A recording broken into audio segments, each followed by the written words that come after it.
नक्श और मखीजा परिवार की लड़ाई शुरू हो गई थी। कपूर परिवार और भनोट परिवार खुलेआम नक्श का सपोर्ट कर रहे थे, लेकिन वो चाहते थे कि मुथ्थू परिवार इस मुहिम में शामिल ना हो। इसके पीछे उनके अपने तथ्य थे, लेकिन मुथ्थूस्वामी उन तथ्य को समझ नहीं पा रहे थे। दयानंद भनोट ने उन्हें लाख समझाने की कोशिश की, लेकिन पता नहीं उनके दिमाग में क्या चल रहा था, और इस वजह से दयानंद भनोट भी उनसे उखड़ते हुए नजर आए। जो तुम कर सकते हो, क्या वो मैं नहीं कर सकता? तुम्हें लगता है कि मैं कुछ ज्यादा ही बूढ़ा हो गया हूँ, राइट? मुथ्थूस्वामी के दिमाग में तार पूरी तरह से हिले हुए नजर आए। तुम्हें पता है ना कैलाश मखीजा कौन है और किस चिड़िया का नाम है? मैं उससे डरता नहीं हूँ। वैसे भी उस बुढ़ाऊ से लड़ाई करे जमाना हो गया, और मेरे सपोर्ट के बिना तुम उन बूढ़े से जीत नहीं सकते। उसे संभालना तुम्हारे अकेले के बस की बात नहीं। एकाएक मुथ्थूस्वामी के चेहरे पर प्राउड वाली मुस्कान नजर आई। मुथ्थूस्वामी ने जो कहा वो एकदम सही था। लोगों की नजरों में भले ही ये चार परिवार आउट ऑफ द एक्सपेक्टेशन जाते हुए एक दूसरे की मदद कर रहे थे, लेकिन असल में इन परिवारों के बीच काफी डिफरेंस था। बलदेव कपूर के अहमदाबाद जाने के बाद उनकी दोस्ती का ये सर्कल टूट गया था, लेकिन मुथ्थूस्वामी मखीजा परिवार को बहुत करीब से जानते थे, और ये भी जानते थे कि इन सालों में अगर कोई परिवार सबसे तेजी से आगे बढ़ा है तो वो है मखीजा परिवार। अब सोचने वाली बात यह है कि मुथ्थू परिवार और भनोट परिवार पीछे कैसे रह गया। तो कुछ ऐसी चीजें हैं जो मुथ्थू परिवार और भनोट परिवार नहीं करना चाहता है। वो एम्पायर की रेड लाइन को क्रॉस नहीं करना चाहते। यही वजह है कि वो मखीजा परिवार की डेवलपमेंट थ्योरी से वंचित रह गए। ठीक उसी समय बलदेव कपूर की आंखों में कॉम्प्लिकेटेड एक्सप्रेशन नजर आया।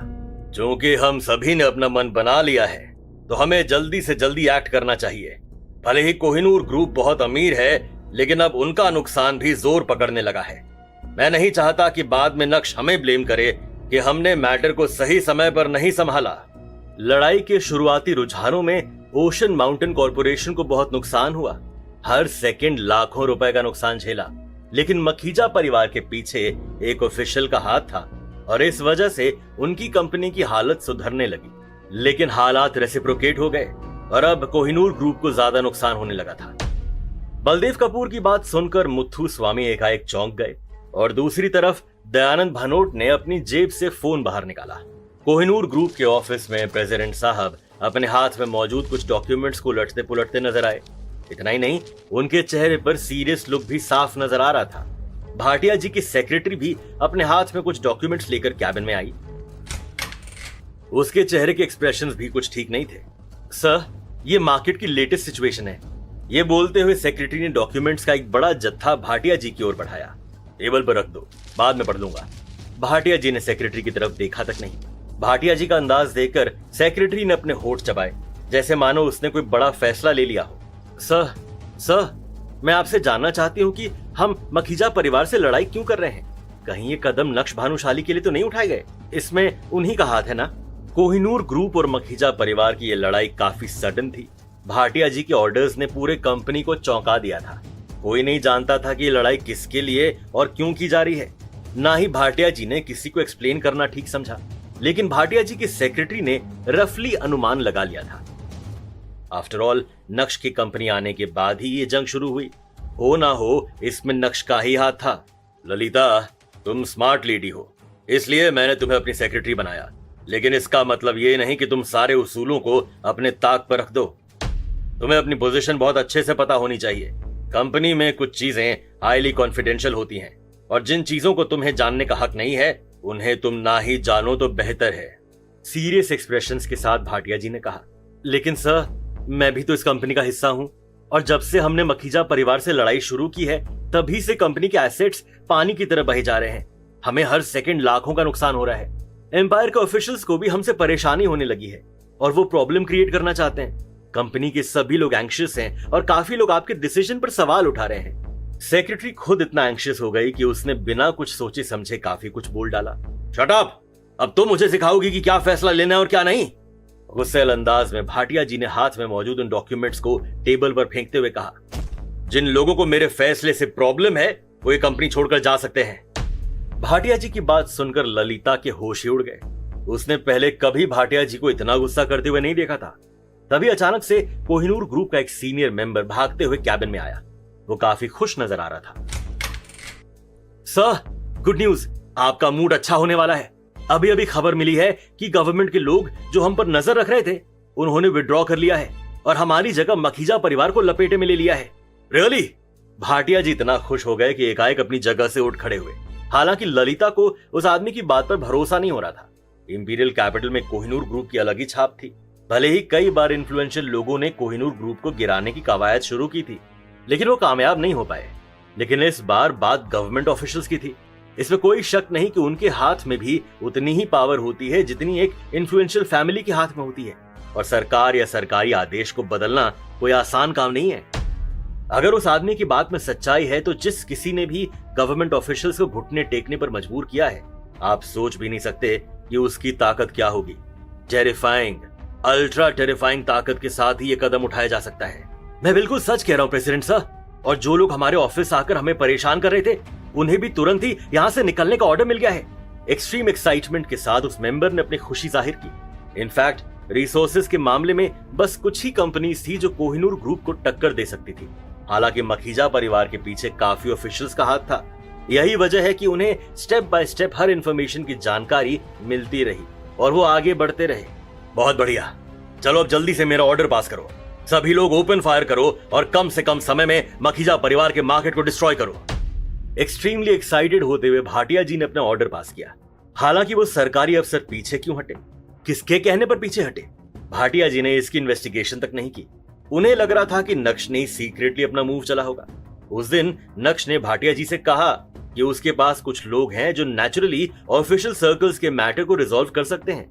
नक्श ने भाटिया जी को भरोसा दिलाया था कि उन्हें गवर्नमेंट ऑफिशियल्स की चिंता करने की जरूरत नहीं है। पिछले कुछ दिनों में कोहिनूर ग्रुप को हर तरफ से लोगों ने वार्निंग दी और कंपनी को दबाने की कोशिश की, लेकिन कोई भी उनकी मदद करने नहीं आया। भाटिया जी को लगा कि नक्श मजाक कर रहा था। भाटिया जी ने एक्सपेक्ट नहीं किया था कि मदद इतने शानदार टाइमली मैनर में आएगी। और तो और उस मदद के आने से एक मेनेसिंग ऑरा क्रिएट हुआ जिसने मखीजा परिवार के मोमेंटम को डायरेक्टली दबा दिया था। इसी के साथ भाटिया जी को यह भी पता चल गया कि नक्श के हाथ में मौजूद रिसोर्सेज कितनी बड़ी हैं। भाटिया जी भी कई सालों से इंपीरियल कैपिटल में काम कर रहे हैं और उनके हाथ में भी काफी स्ट्रॉन्ग कनेक्शंस हैं। लेकिन वो कनेक्शंस इतने भी बड़े नहीं हैं जो सरकार को पीछे हटने पर मजबूर करें। लेकिन अब उन्हें लग रहा था कि वो मखीजा परिवार को धोबी पछाड़ सकते हैं। हालांकि नक्श को इन चीजों का कोई आइडिया नहीं था। उसे नहीं पता था कि भाटिया जी लड़ाई शुरू कर चुके हैं और बलदेव कपूर भी उसमें जी जान से अपनी दावेदारी पेश कर रहे हैं। हालांकि बलदेव कपूर तो कुछ ज्यादा ही फास्ट नजर आए। इस समय फिर भले ही मधुसूदन पूनिया हो या झनक जोधपुरिया, पिल रिफाइनिंग मामले में दोनों ही क्रिटिकल मोमेंट पर पहुंच गए थे। दोनों के पिल फर्नेस आग की लपटों से भभक रहे थे और उसमें से कभी ग्रीन तो कभी ब्लैक स्मोक बाहर निकल रहा था। पिल्स की खुशबू ने पूरे आसमान को अपने आगोश में भर लिया था। तभी अचानक से झनक जोधपुरिया ने पूनिया जी के पिल फर्नेस पर अपनी एक नजर डाली। ठीक उसके बाद जोधपुरिया के चेहरे पर शातिर मुस्कान देखने को मिली। अपनी दोनों आंखों को कुछ सेकंड्स बंद करने के बाद उनके हाथ से एक ब्लैक लाइट बाहर निकली जो सीधा पूनिया जी के पिल फर्नेस से जा टकराई। ठीक उसके बाद पूनिया जी का पिल फर्नेस वायलेंटली हिलने लगा था। What's going on? पिल के एक्सट्रैक्शन का और उसके एसेंस के फॉर्म होने का समय तो ऑलरेडी निकल चुका है। ऐसे में अब पिल फर्नेस एक्सप्लोड कैसे हो सकता है? सीरियस एक्सप्रेशंस के साथ नक्श ने पजल्ड होते हुए कहा, नॉर्मली पिल रिफाइन करने के 3 प्रोसेस होते हैं, प्योरीफाई करना, फिर कंडेंस करना और अंत में पिल को शेप देना।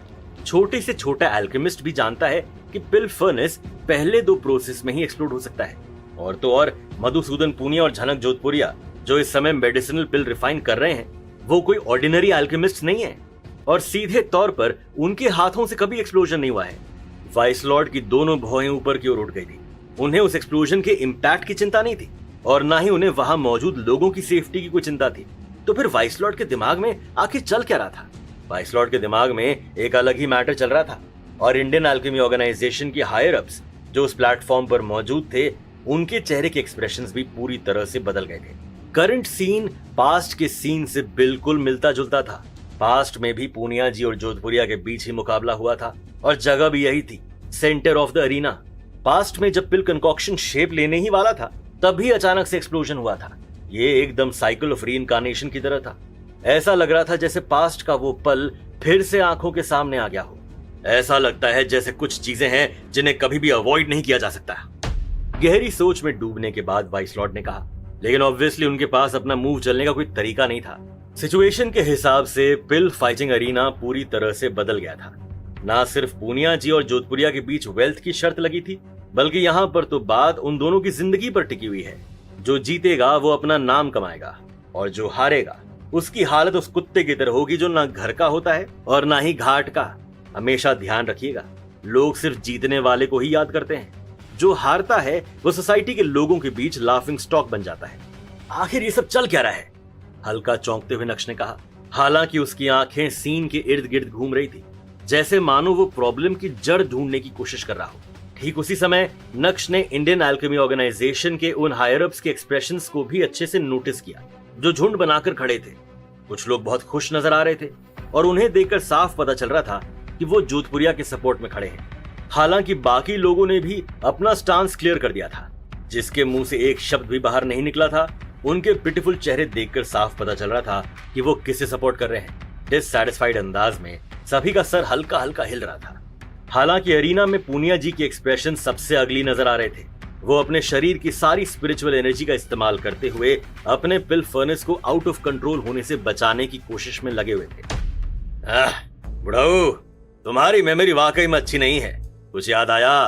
पिछली बार भी तुम इसी तरह हारे थे। अचानक जोधपुरिया के चेहरे पर प्राउड मुस्कान प्रकट हुई। अब तुम्हें इस कंपटीशन में अपने हाथ पैर चलाने की कोई जरूरत नहीं है। जीत का सेहरा तो सिर्फ मैं ही पहनने वाला हूं। मैं आखिरी समय तक हार नहीं मानूंगा। मैं लड़ूंगा, मैं और लड़ूंगा। पूनिया जी ने अपने दांत पीसते हुए कहा। उन्होंने अपने शरीर में मौजूद स्पिरिचुअल एनर्जी को और रिलीज किया। क्या खेल यहीं खत्म हो गया है या अभी नजारा देखना बाकी है? क्या झनक जोधपुरिया अपनी पुरानी स्टाइल में फिर से पूनिया जी को हराने वाले हैं? वहां इतने सारे हायर अप्स मौजूद हैं, क्या कोई भी जोधपुरिया की चाल को समझ नहीं सका? क्या नक्श का दिमाग पीछे की ओर घूमेगा? क्या वो फिर से फ्लैशबैक में जाकर जोधपुरिया की गलती पकड़ पाएगा? क्या नक्श ये कारनामा कर सकता है? क्या नक्श जोधपुरिया की गलती सबके सामने साबित कर पाएगा? उसके बाद क्या होगा? वाइस लॉर्ड क्या डिसीजन लेंगे? उधर बलदेव कपूर और क्या करिश्मा दिखाने वाले हैं? क्या मखीजा परिवार हारने वाला है या कोहिनूर ग्रुप पीछे हटेगा? क्या होगा आगे जानने के लिए सुनिए इंस्टा एम्पायर, सिर्फ और सिर्फ पॉकेट एफएम पर।